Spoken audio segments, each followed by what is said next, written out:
Little girls that love themselves become women that are queens of multi-dimensional intelligence, creativity, and beauty. So when young Black girls look up images of themselves, reflections of beauty that instill confidence in the world, what are the faces and artwork that appear? The women that are seen. Who are these Black feminists braiding an aesthetic darkness for daughters of Africa? L'argent est fini, en tout a changé de côté, oh. Walibada, elle a changé de côté, oh. Short film Yellow Fever by Nyendo Muki, photography by Tawny Chapman, screen prints by Elizabeth Catlett, paintings by Lena Iris Victor, song by Nina Simone, and hair sculpture by Letitia Key, comb and unravel tangles of the mind governed by institutional structures of gender and race that prescribe the aesthetic value of daughters of Africa. As a result, the artwork encourages young girls to realize beauty in themselves through braided teachings of generational love, inspiring that Black is beautiful, a notion coined from the Black Power movement. Indeed, literal images of braiding appear in Nyendo Muki's Yellow Fever. Muki personifies landscapes of the body through photographic superimposition, which works to solidify the imposed notion of beauty placed by artificial borders of colonialism in the backbones of Black women.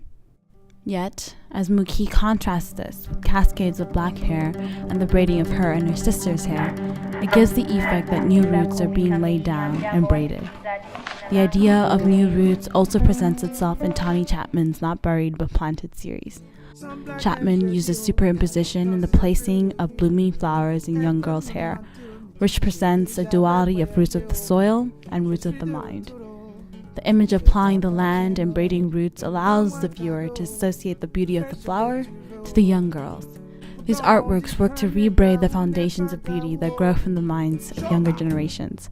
In this manner, a new hair story is created to teach young girls that all shades of Black are part of the existing notion of beauty, much like the repeated emblem of the phrase, "Black is beautiful," to form the shape of number 2 in the silkscreen by Elizabeth Catlett. Within Catlett's artwork, she has 2 Black faces painted in black and white, which creates contrast with the orange circles surrounding them.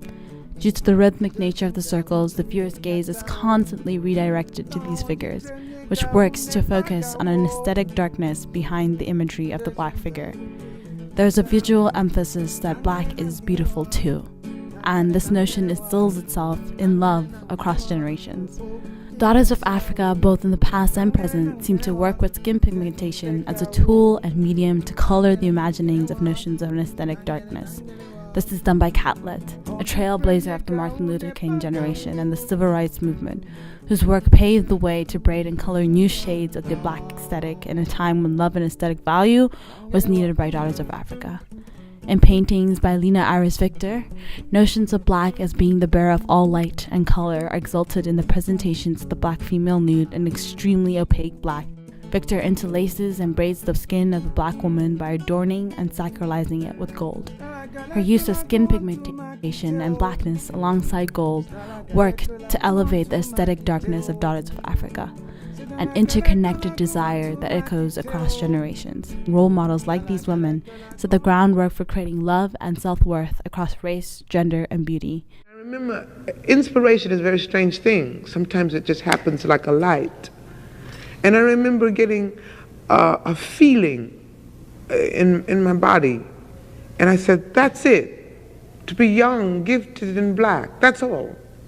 And sat down at the piano at that moment and made up a tune. Indeed, Nina Simone echoes this transgenerational notion of Black beauty through her repetition in the song To Be Young, Gifted, and Black. Her generational love worked to braid and echo its way through the Martin Luther King generation, as well as Catlett, a time riddled with racism and questioning of Black beauty and worth, and across time to daughters of Africa today. And in looking at the artist Letitia Key and her hair sculpture, one can see the ability of pop culture to act as an agent of change in generations today. Letitia Key's artwork has her photographs central to the composition and in stark contrast to the background. The viewer's gaze is unconsciously drawn to the hair, as Letitia Key literally gives life to it through the various animations she sculpts, bringing to life a new tone and versatility to Black hair.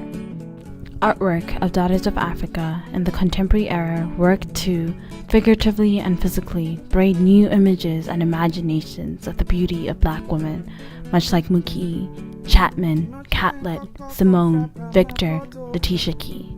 A notion that is inspired from the soil and seed planted by past generations for these roots to be grown and braided.